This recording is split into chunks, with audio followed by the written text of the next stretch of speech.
कंकाल का रहस्य। चौरा गांव के खेतों में इन दिनों खुदाई का काम चल रहा था। असल में इसी गांव से होकर एक अच्छी सड़क गुजरनी थी, इसलिए यहाँ खुदाई शुरू की गई थी। अचानक एक दिन खुदाई करने वाली मशीन से कुछ टकराता है। बाद में जब खोजबीन की जाती है तो वहां से 2 कंकाल मिलते हैं। पुलिस गांव के लोगों से पूछताछ शुरू करती है। आप लोगों को क्या लगता है ये किसके कंकाल हो सकते हैं? अरे साहब, हमें क्या पता ये किसके कंकाल है, आप ही लोग पता लगाइए।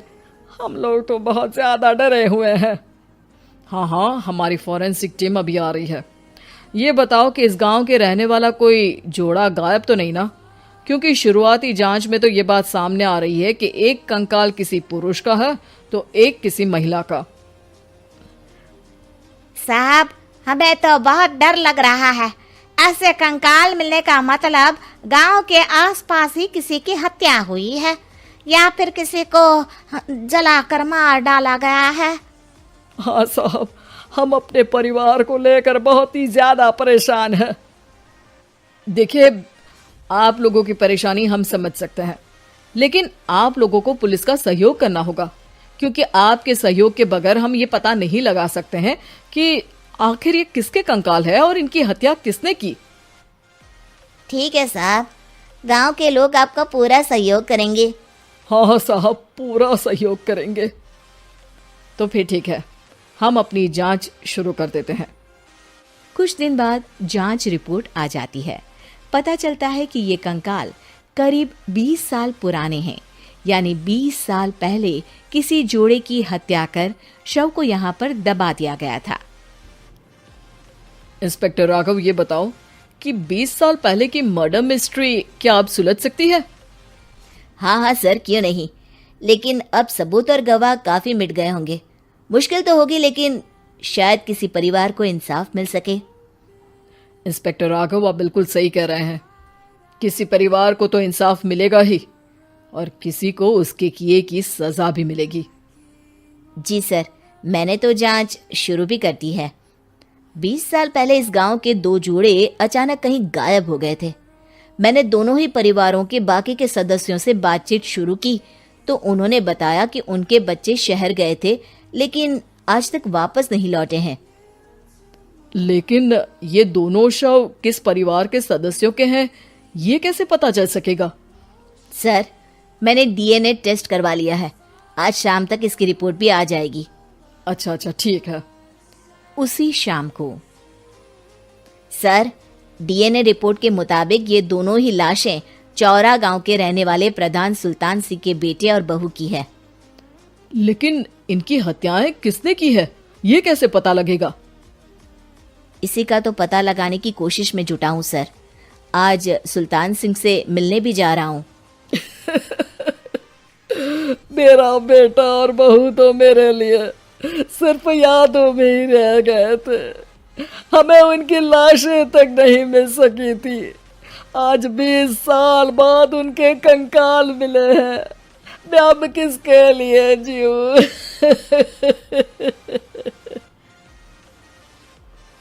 लेकिन सर, क्या आपकी किसी से कोई दुश्मनी थी?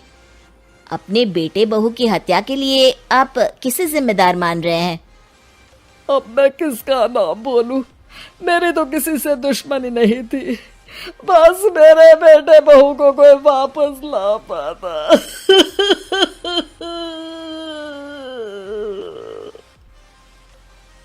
इसके बाद सुल्तान सिंह फूट फूट कर रोना शुरू कर देते हैं। सर, अब आप इनका अंतिम संस्कार करवा सकते हैं। कम से कम इनका शरीर ना सही, इनका कंकाल तो आपको मिला है। लेकिन हाँ, अगर आपको कुछ भी याद आए तो जरूर बताइएगा। मेरी तो बेटा अब उम्र हो गई है, लेकिन मेरे बेटे और बहू के हत्यारों का जरूर पता लगाइएगा, क्योंकि जब तक हत्यारे पकड़े नहीं जाएंगे मेरा मन नहीं मानेगा। सर, हमारी पूरी कोशिश रहेगी हत्यारे को पकड़ने की। लेकिन एक बात बताइए, उस वक्त आपको किस पर शक गया था? उस वक्त मेरे एक ड्राइवर को पकड़ा गया था, लेकिन सबूतों के अभाव में उसे छोड़ दिया गया था। अच्छा, और ड्राइवर पर कैसे शक हुआ था? क्योंकि उस दिन ड्राइवर छुट्टी पर था। उस समय लेकिन लाश क्यों नहीं मिल सकी थी? उस वक्त पुलिस ने बहुत कोशिश की थी, लेकिन दोनों की डेड बॉडी नहीं मिल सकी थी। ठीक है, हमारी तफ्तीश चल रही है, मैं फिर आऊंगा। इसके बाद इंस्पेक्टर वहां से चला जाता है और सुल्तान सिंह अपने बेटे और बहू की याद में खो जाते हैं। कुछ दिन बाद सुल्तान सर, एक बात बताइए, जब आपके बेटे बहू की हत्या हुई थी, उसी के आसपास आपके ही गांव का रहने वाला एक और जोड़ा उसी वक्त गायब हो गया था ना? हाँ सर, अलका और अभिषेक, वो भी मेरे बच्चों जैसे ही थे। तो फिर वो कहाँ है?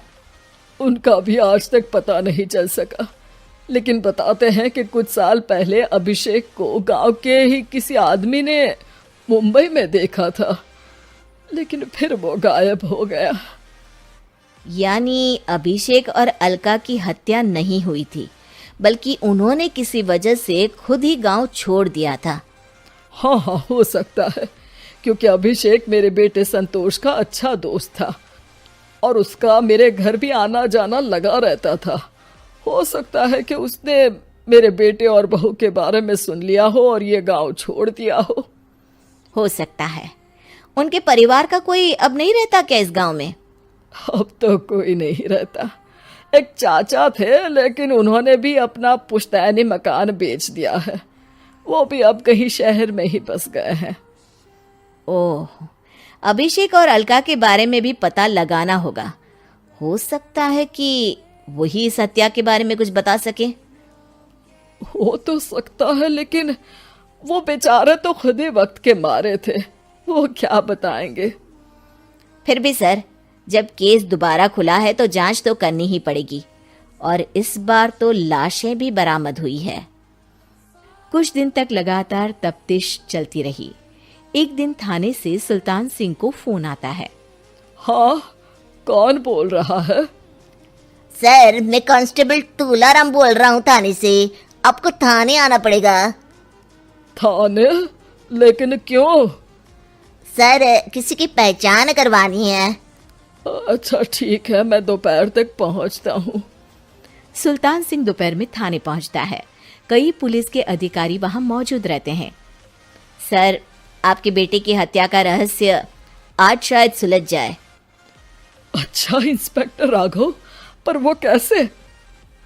सर, उस आदमी को देखिए, क्या वही अभिषेक है? सुल्तान सिंह की आंखों में हैरानी से आंसू आ जाते हैं। हाँ सर, यही अभिषेक है। ये आपको कहाँ से मिला? सिर्फ अभिषेक ही नहीं, बल्कि इसकी पत्नी अलका भी इसके साथ है। मैडम, जरा अभिषेक की पत्नी को लाइए। जैसे ही अलका को पेश किया जाता है, सुल्तान सिंह जमीन पर गिर जाते हैं। सुल्तान सर, क्या हुआ आपको? आप अलका को देखकर गिर क्यों गए? सुल्तान सिंह सर पकड़कर बैठ जाते हैं। ये अलका नहीं, बल्कि ये तो मेरी बहू रितु है। पूरा थाना एक दूसरे का मुंह देखने लगता है। क्या? इसके बाद हर किसी को दो कंकाल और हत्या का रहस्य समझ में आ गया। अभिषेक और रितु ने मिलकर संतोष और अलका की हत्या की थी और लाश को जमीन के नीचे दबा दिया था। आज 20 साल बाद इस हत्या का रहस्य खुल सका था कि अवैध प्रेम संबंध में दो मासूमों की जान गई थी।